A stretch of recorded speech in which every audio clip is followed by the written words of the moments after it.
جبریل امین علیہ السلام کی معیت میں مسجد اقصی پہنچے، وہاں امام انبیاء کی امامت فرمائی، اور اس کے بعد اس کے آگے دونوں چلے، یہاں تک کہ سدرۃ المنتہا تک آپ صلی اللہ علیہ وسلم تشریف لے گئے۔ اس کے آگے جبریل امین نے اپنے پر سکوڑ لیے اور یہ کہا کہ اگر یہ سرے ہوئے برتر پرم فروغ تجلی بسوزت پرم، اگر ایک بال کے سرے کے برابر میں آگے میں بڑھا تو اللہ کے جلوے کی روشنی مجھے جلا کر خاک کر دے گی، یعنی میں بے بس ہوں، اب اس کے آگے آپ جائیے۔ اللہ سے قریب ہوئے، بخاری شریف کی روایت ہے کہ میں اتنا اللہ سے قریب ہوا کہ فرشتوں کے لکھنے کے قلم کی چڑچڑاہٹ کی آواز آ رہی تھی۔ پھر اللہ تعالیٰ نے آپ سے گفتگو کی، آپ نے تحیات پیش کیا، اللہ نے اس کا جواب السلام علیکم ایھا نبی و رحمۃ اللہ وبرکاتہ کے ساتھ دیا۔ پھر 50 وقت کی نماز فرض ہوئی، واپس آ رہے تھے، موسیٰ علیہ السلام سے ملاقات ہوئی۔ موسیٰ علیہ السلام نے کہا کہ میں نے دیکھا ہے قوم کی حالت، 50 وقت کی نماز، ابھی جائیے اللہ سے کم کرائیے۔ بعض روایتوں میں آتا ہے 5 نمازیں کم کی گئی، اور بعض روایتوں میں ہے کہ 10 نمازیں اللہ نے کم کی، آخر میں جو کم کیا 5 اور 5 باقی رہ گئی۔ تو آپ صلی اللہ علیہ وسلم سے موسیٰ علیہ السلام نے کہا جائیے، پھر سے جائیے، تو آپ صلی اللہ علیہ وسلم نے بھی یہ بھی فرمایا جبریل امین سے کہ اب مجھے اللہ کے پاس واپس جانے میں حیا آتی ہے، اور ادھر اللہ کی طرف سے ایک اینٹ ٹھوک دی گئی تھی، اے محمد صلی اللہ علیہ وسلم، یہ 5 وقت کی نماز آپ خدمت ادا کریں گے تو 50 وقت کی نماز کا ثواب ملے گا۔ اللہ کا فرمان بدلہ نہیں، 50 وقت، 1 وقت کی نماز آپ پڑھتے ہیں تو 10 نماز کے برابر ثواب ملتا ہے۔ جب 5 وقت کی نماز ادا کر لیتے ہیں آپ تو 50 وقت کی نماز کا ثواب آپ کو ملتا ہے، ہم کو ملتا ہے، جو ادا کرتا ہے اس کو ملتا ہے۔ اللہ کے خزانے میں کوئی کمی نہیں۔ نماز مکمل فرض کر دی گئی، اسی کے صبح جبریل امین علیہ السلام کو تشریف لائے۔ جناب رسول اللہ صلی اللہ علیہ وسلم فرمایا کہ جبریل امین آئے اور مجھے نماز کے اوقات کی تعلیم دی۔ جب سورج ڈھل گیا، جیسے ہی ڈھلا سورج پچھم کی طرف جھکا، جبریل امین نے مجھے ظہر کی نماز پڑھائی، اور اس کے بعد جیسے ہی ایک مثل سایہ ہوا کسی بھی چیز کا، جیسے دیوار ہے، جتنی اونچی دیوار اتنے مثل سایہ ہوا اس کا، یا ایک آدمی ہے 5-6 فٹ کا، 7 فٹ کا، اس کے برابر 7 فٹ تک سایہ گیا، اور اسی کے برابر ہوا۔ جبریل امین نے عصر کی نماز پڑھا دی۔ اس کے بعد جب ایک آدمی کا عصر کی پڑھا دی، اور اس کے بعد جب سورج غروب ہو گیا تو جبریل امین علیہ السلام نے مغرب کی نماز پڑھا دی۔ پھر اس کے بعد جب شفق غائب ہو گئی، وہ سرخی جو آسمان میں سورج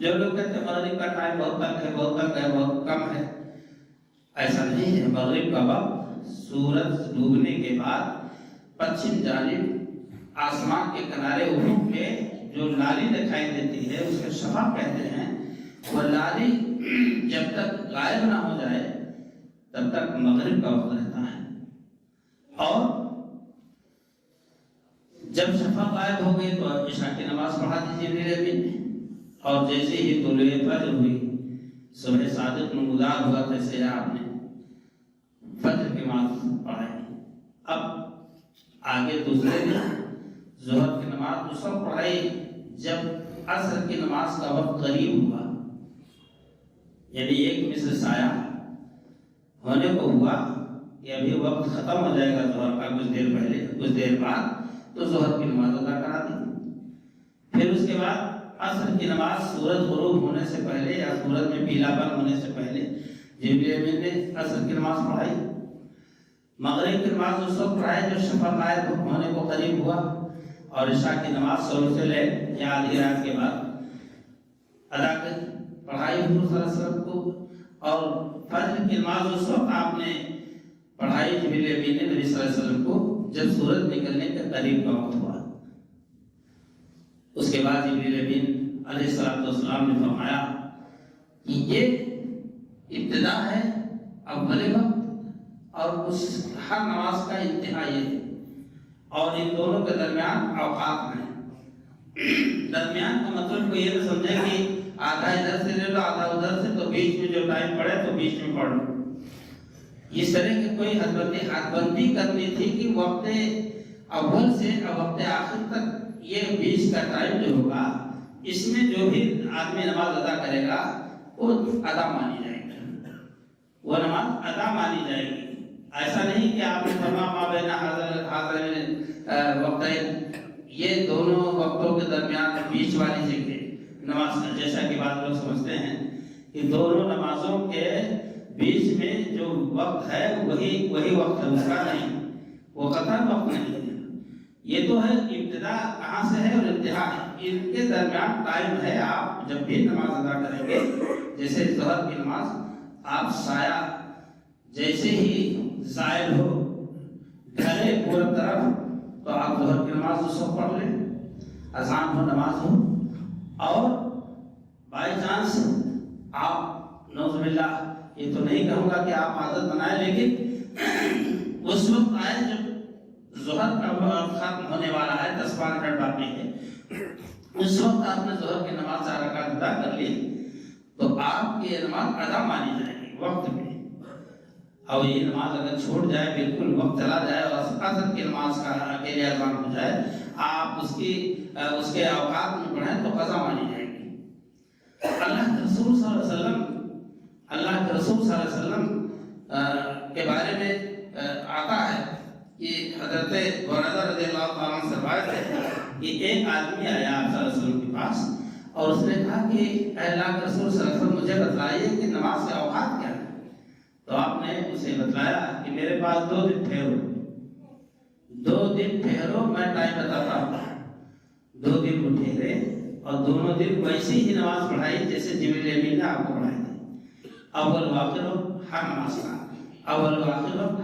کا, اور فرمایا ان دونوں کے درمیان جو ہے اوقات نماز ہیں. میرے دوستوں اور بھائیوں, لیکن آپ یہ بھی سمجھ لیں کہ جو فضیلت اول وقت کی ہے وہ آخر وقت کی نہیں. مثال کے طور پر حضور اکرم صلی اللہ علیہ وسلم نے فرمایا کہ آدمی انتظار کرتا ہے منافق کی صورت, اب ڈوبا تو اٹھا اور جلدی سے وضو کر کے اور 4 ٹھوکے مار لی کوے کے ٹھوک کی طرح سے کھٹا یا دھوپ میں پیلا پن آ گیا اور اس وقت عصر کی نماز پڑھتا ہے تو گویا کہ اس نے اصلی وقت کا ثواب کھو دیا. جو اصلی وقت ہے اس کا اس نے جو ہے کوئی فائدہ نہیں اٹھایا. برادران اسلام, ہم ہر محکم بالشان کام, ہم ہر شرف عزت والا کام اصول ضابطے سے کرتے ہیں, چاہے گھریلو ہو اور چاہے سماجی ہو. لیکن نماز جیسی چیز, اتنی عظمت کی حامل چیز, اللہ کی طرف سے فریضہ اور اللہ کی طرف سے یہ نور, یہ برہان, یہ دلیل وہ اللہ نے دیا کہ اسی نماز کی ماں بدولت اللہ رب العالمین کہ یہاں کافر و مومن کا فرق کیا جاتا ہے. جو نماز پڑھتے ہیں وہ اللہ کے بندوں کے دائرے میں ہیں, اور جو نماز سے دور بھاگتے ہیں اور اسے کٹتے ہیں وہ کفر کے دائرے میں جاتے ہیں. آسان نہیں ہے جس کو ہم لوگوں نے سمجھ لیا کہ نماز پڑھ جائے نہ پڑھ دیکھا جائے گا. بہت بڑی بھول ہے, بہت بڑی غلطی ہے. اس وقت کتنی باتیں ہو چکی ہیں اور آئے دن موضوع کوئی بھی ہو لیکن نماز پر ضرور ایک خطیب کہتا ہے, چاہے 1 ہی منٹ کہے یا آدھے منٹ کہے یا 1 ہی بار کہے, مگر ہر خطبے میں نماز کے لیے آپ کو، ہم کو، سب کو بھانا جاتا ہے اس کی ادائیگی کے لیے۔ اللہ کے نبی جناب محمد رسول اللہ صلی اللہ علیہ وسلم نے ایک بار ارشاد فرمایا، یہ بھلا بتاؤ کہ اگر تمہارے دروازے پر نہر بہ رہی ہو یا کسی کے دروازے پر اور اس میں 5 دفعہ آدمی نہائے تو حل یبقى من درنه شیء، کیا اس کے جسم پر کچھ میل باقی رہے گا؟ تو صحابہ کرام رضی اللہ تعالیٰ عنہ نے عرض کیا کہ اللہ کے رسول صلی اللہ علیہ وسلم کوئی میل کا حصہ نہیں باقی رہے گا جسم پر۔ جب 24 گھنٹے میں ایک بار جب روزانہ جو نہاتے ہیں ماشاءاللہ وہ یہ کہہ سکتے ہیں کہ ہمارے جسم پر میل کچھ نہیں رہتا، اور 5 بار کوئی نہائے پھر میل کچھ کا کوئی سوال نہیں۔ آپ صلی اللہ علیہ وسلم نے فرمایا یہ 5 نمازوں کی مثال میں نے دی ہے کہ جو آدمی 5 وقت کی نماز ادا کرتا رہے گا اللہ تعالیٰ اس کے ذمے سے گناہ کو جھاڑ دے گا، نکال دے گا۔ وضو کے اعضاء دھلے جائیں گے، جن جن اعضاء کو بندہ دھوتا جائے گا صغائر گناہ اسے جھڑتے جائیں گے، کبائر تو توبہ سے معاف ہوتے ہیں۔ اللہ کے رسول صلی اللہ علیہ وسلم جاڑے کے مہینے میں نکل پڑے اور صحابہ کرام ساتھ میں تھے، اور اس کے بعد مدینہ کے باہر گئے، ایک درخت کو دیکھا، ایسے آپ صلی اللہ علیہ وسلم نے ڈالی پکڑی اور ہلائی، کھر کھر کھر کھر کھر کھر کھر کھر پتے گرنے لگے۔ آپ نے فرمایا کہ دیکھا آپ لوگوں نے، مومن آدمی اللہ کا بندہ جب نماز ادا کرتا ہے تو اس کے جسم سے گناہ ایسے ہی جھڑتے ہیں جیسے پتے۔ میرے دوستوں اور بھائی، نماز کا اوقات مقرر ہے۔ حضرت عمر رضی اللہ تعالیٰ عنہ کا واقعہ ہے کہ حضرت عمر رضی اللہ تعالیٰ عنہ نے اپنے عمال کو خط لکھا، اپنے عمال میں نے گورنروں کو خط لکھا کہ سب سے اہم اور باعث فضیلت نماز ہے، جس نے اس کی حفاظت کی اس نے دین کی حفاظت کی۔ اللہ، اور اس کے بعد جو آپ نے ارشاد فرمایا کہ صلوا الظہر ان کان الفیء ذراعا، ظہر کی نماز اس وقت ادا کرو جب سایہ ایک ہاتھ ہو جائے، سایہ ایک ہاتھ بڑھ جائے تو ظہر کی نماز ادا کرو اول وقت۔ اور اِلَىٰ أَن يَكُونَ ظِلُّ أَحَدِكُم مِثْلِهِ، یہ سلسلہ ایک مثل سایہ تک رہے گا۔ اور اس کے بعد فرمایا کہ وَالْعَصْرَ وَالشَّمْسُ مُرْتَفَعَةٌ، اور عصر کی نماز اس وقت پڑھو جب سورج بلند ہو، حتیٰ کہ کہتے ہیں کہ قدر ما یسیر الراکب، اتنی اس انداز اتنا وقت پر اتنے وقت میں پڑھو کہ ایک سوار 2 فرسخ یا 3 فرسخ جائے اور پھر واپس چلا آئے، اور اس کے بعد سورج زندہ رہے، ڈوبے نہیں۔ 2 فرسخ 3 فرسخ یعنی مطلب تقریباً یہ جا کے پڑے گا فرسخ 3 میل جائے اور اس کے بعد وہ واپس بھی آئے اور سورج اس کے بعد زندہ ہے۔ اب اگر آپ 5 بجے اذان دیں گے، 5:15 بجے جماعت، 4 بجے اذان دیں گے، 4:15 بجے جماعت، تو آدھے گھنٹے میں تو کوئی سوال ہی نہیں کہ آدمی ایک میل جائے اور 1 میل جا کر واپس آئے، سورج بچا ہے۔ صحابہ کرام رضی اللہ عنہم رسول اکرم صلی اللہ علیہ وسلم کے اسوہ کے سچے پیروکار تھے، اس میں کوئی وہ کمی بیشی نہیں کرتے تھے۔ اور آپ رضی اللہ تعالیٰ نے فرمایا کہ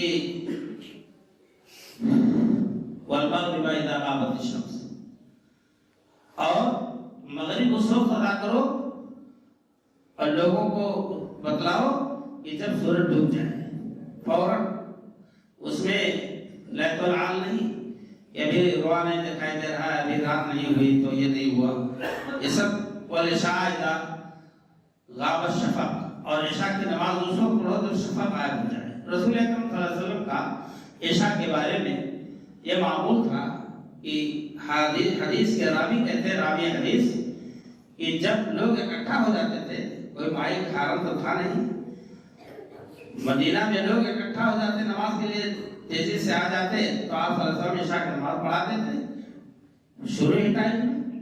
دیر کر کے لوگ آتے ہو، ان کا انتظار ہوتا تو ذرا دیر میں پڑھاتے۔ ویسا آپ صلی اللہ علیہ وسلم نے فرمایا کہ تاخیر عشاء افضل ہے، لیکن آپ صلی اللہ علیہ وسلم صاحب رحمت ہیں، آپ رحمت للعالمین ہیں، آپ نے ہر موقع پر امت کے ساتھ نرمی کا برتاؤ اور سلوک فرمایا۔ آپ نے فرمایا کہ لولا اشق علی امتی لامرتہم بالسواک عند کل صلاۃ و تاخیر العشاء، اگر مجھے اپنی امت پر مشقت کا خطرہ نہ ہوتا تو میں ہر نماز کے وقت مسواک کا حکم دے دیتا۔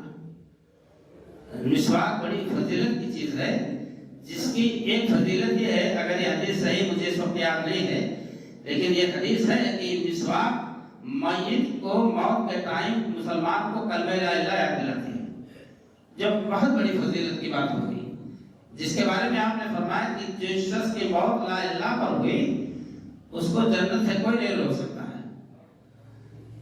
میرے دوست اور بھائی، تو آپ نے فرمایا وہ تاخیر العشاء، اور عشاء کو مؤخر کر کے پڑھنے کا، لیکن ظاہر بات ہے دن بھر آدمی کام کرتا ہے، مسائل سے نمٹا کر آتا ہے، اپنے گھر پہنچا، کھانا کھایا، عشاء کی نماز پڑھی، پھر آرام سے سو جاتا ہے، تھکاوٹ دور ہو جاتی ہے۔ اگر عشاء تاخیر کا حکم ہو جاتا تو امت پریشانی میں پڑ جاتی۔ میرے دوست اور بھائیوں، اور آپ رضی اللہ عنہ نے یہ بھی آگے فرمایا کہ والصبح والنجوم بادیۃ مشرقہ، اور صبح کی نماز اس وقت ادا کرو جب ستارے جھلملا رہے ہوں، تاریکی ہو، ستارے جھلملا رہے ہوں۔ یہاں ملحوظ رہے یہ بات کہ بعض لوگ فجر کی نماز اس وقت پڑھتے ہیں جب سورج نکلنے میں 10-15-20 منٹ باقی رہتا ہے۔ صحابہ کرام کہتے ہیں کہ ہم لوگ فجر کی نماز پڑھتے اور مسجد سے نکلتے، اندھیرا اتنا ہوتا کہ عورتیں چادروں میں لپٹی ہوئی جاتی، مگر ہم لوگوں کے سمجھ میں نہیں آتا تھا کہ یہ عورتیں جا رہی، اتنا اندھیرا ہوتا تھا۔ پیارا اسلام، نماز کو اس کے اوقات میں ادا کرنا، حضور اکرم صلی اللہ علیہ وسلم سے صحابہ رسول عرض کرتے ہیں کہ ایُّ الاعمال افضل و افضل، اے اللہ کے رسول صلی اللہ علیہ وسلم سب سے بہترین عمل کون سا ہے، افضل عمل؟ صحابہ کرام کو اس کی جستجو رہا کرتی تھی، تو آپ صلی اللہ علیہ وسلم نے فرمایا کہ الصلاۃ لوقتہا، نماز کو اس کے وقت میں ادا کرنا۔ راوی کہتے ہیں قلت ثم اے اللہ کے رسول صلی اللہ علیہ وسلم اس کے بعد کون سا بہترین عمل ہے؟ تو آپ صلی اللہ علیہ وسلم فرمایا بر الوالدین، ماں باپ کے ساتھ بھلائی کرنا۔ اس کے بعد پوچھتے ہیں، میں نے پوچھا عرض کیا ثم اور کون سا عمل ہے اس کے بعد؟ آپ نے فرمایا جہاد فی سبیل اللہ، نماز کو اس کے اصلی وقت میں ادا کرنا، اول وقت میں ادا کرنا، یہ بہت بڑی شرف کی بات ہے، بہت بڑی عزت کی بات ہے۔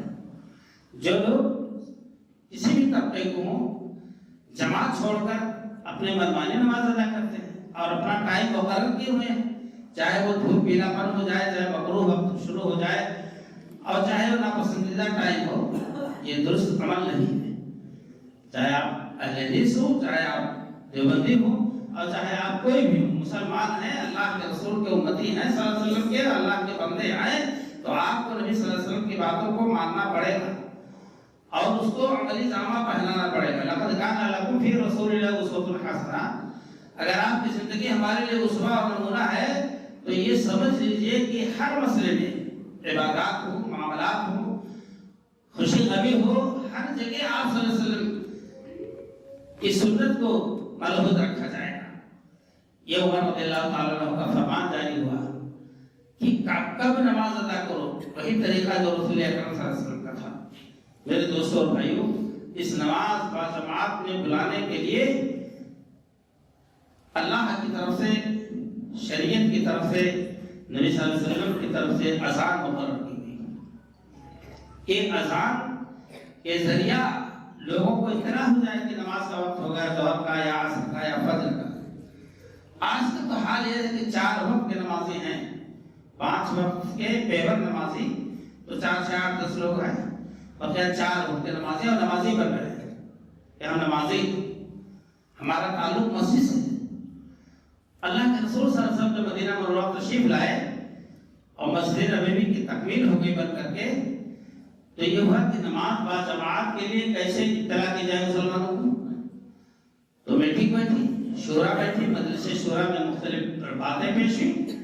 کسی نے کہا کہ بھائی ناقوس بجا دو، اللہ، وہی یہود و نصارہ والی بات۔ کسی نے کہا آگ جلا دو، مجوسیوں کا عمل۔ کسی نے کہا یہ تو مجوس کا عمل ہے، آگ کا مسئلہ آتش پرستوں کا ہے۔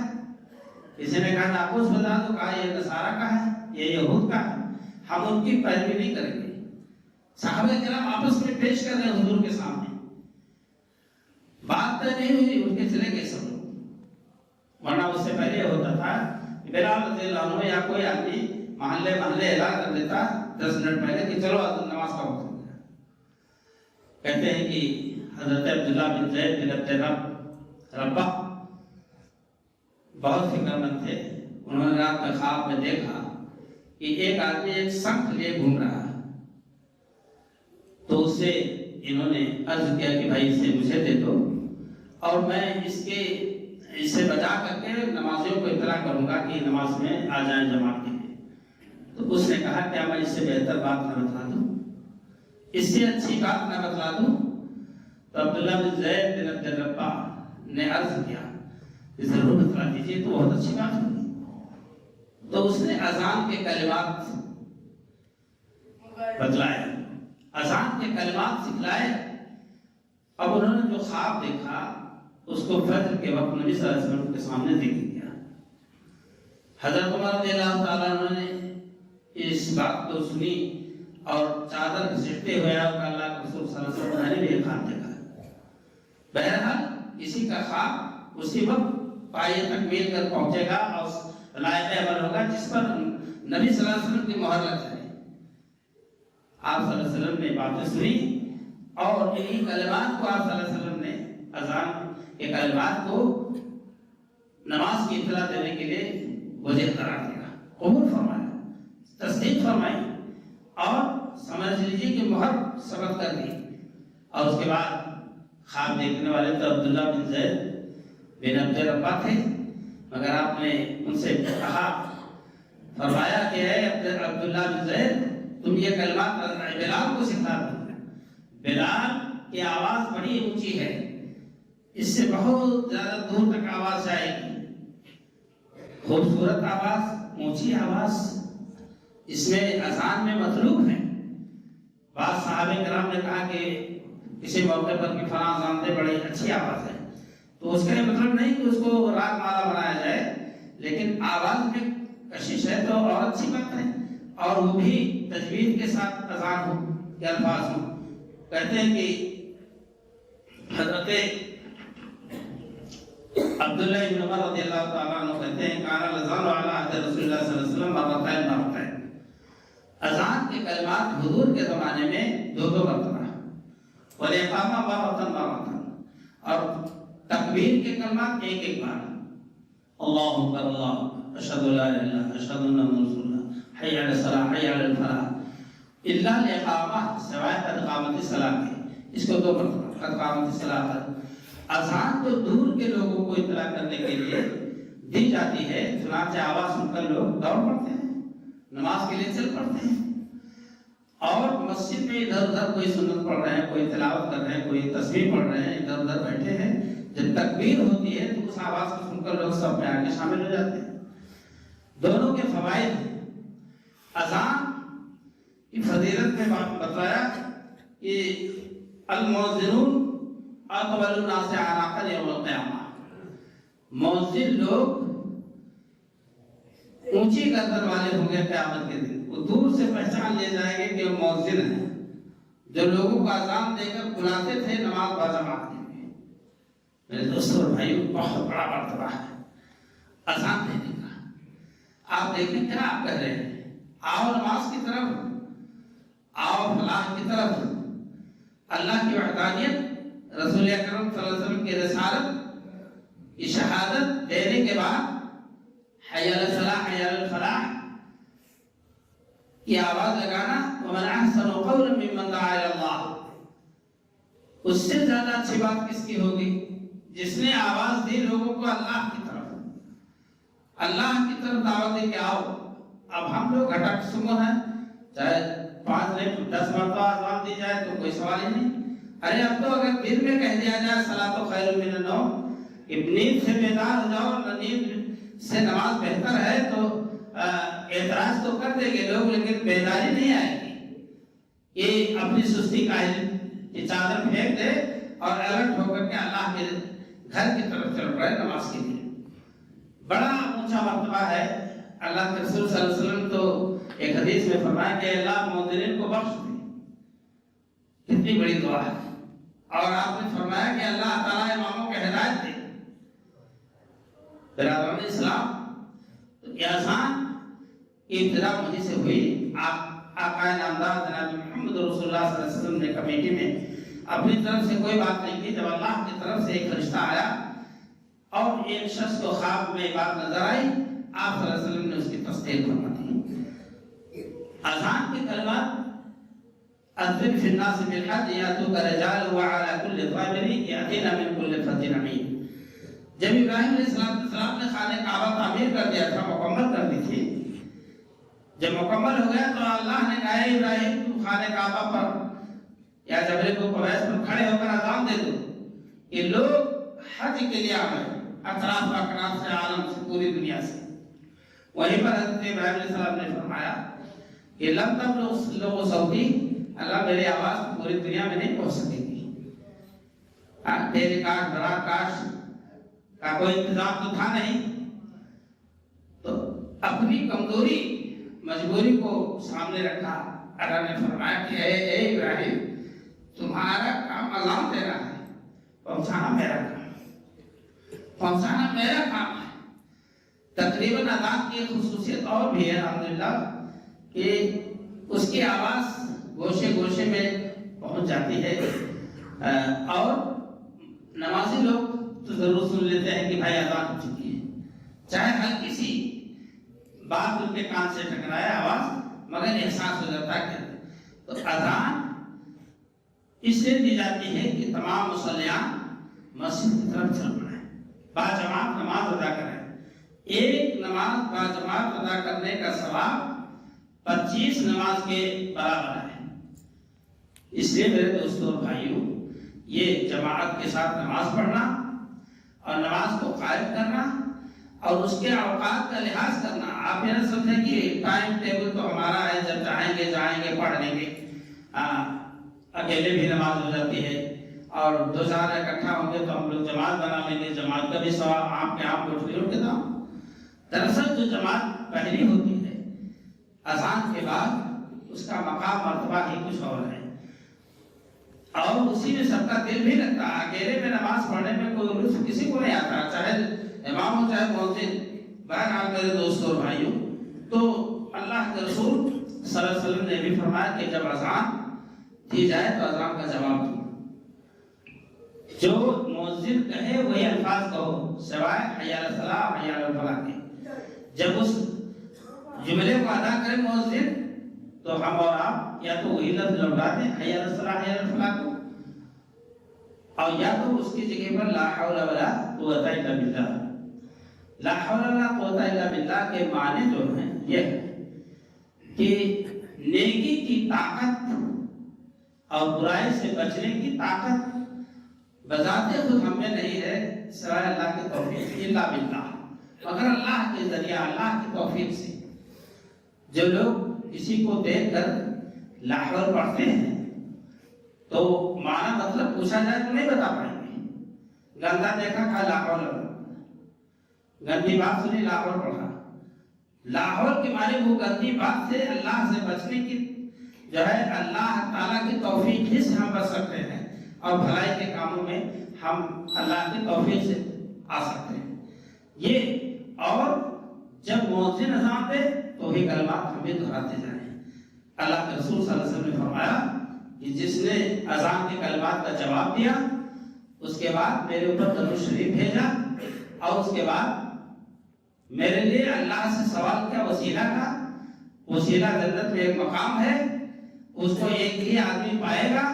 آپ صلی اللہ علیہ وسلم فرماتے ہیں مجھے امید ہے وہ میں ہوں گا، اور وہ اللہم رب هذه الدعوة التامة والصلاة القائمة آت محمدا الوسيلة والفضيلة وابعثه مقاما محمودا الذي وعدته۔ اس کے بعد رضیت باللہ ربا وبالاسلام دینا وبمحمد رسول اللہ۔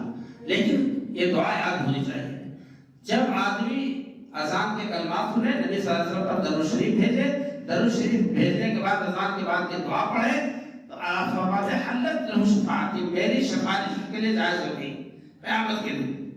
اللہ تعالیٰ سے دعا ہے کہ رب العالمین ہم تمام لوگوں کو نماز کے اوقات کا خاص خیال رکھنے اور اذان کے کلمات کا جواب دینے اور اس وقت موقع پر جماعت حاصل کرنے کے لیے پہنچنے کی توفیق عطا فرمائے۔ اور وہ ثواب کہ جب آدمی ایک بار نبی صلی اللہ علیہ وسلم کا درود بھیجتا ہے تو اللہ اس کے اوپر 10 بار رحمت نازل فرماتا ہے۔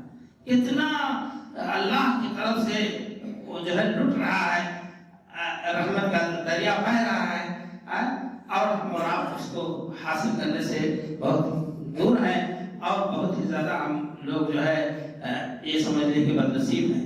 اللہ سے دعا ہے کہ رب العالمین ہم تمام لوگوں کو یہ خیر و خوبی حاصل کرنے کی توفیق عطا فرمائے۔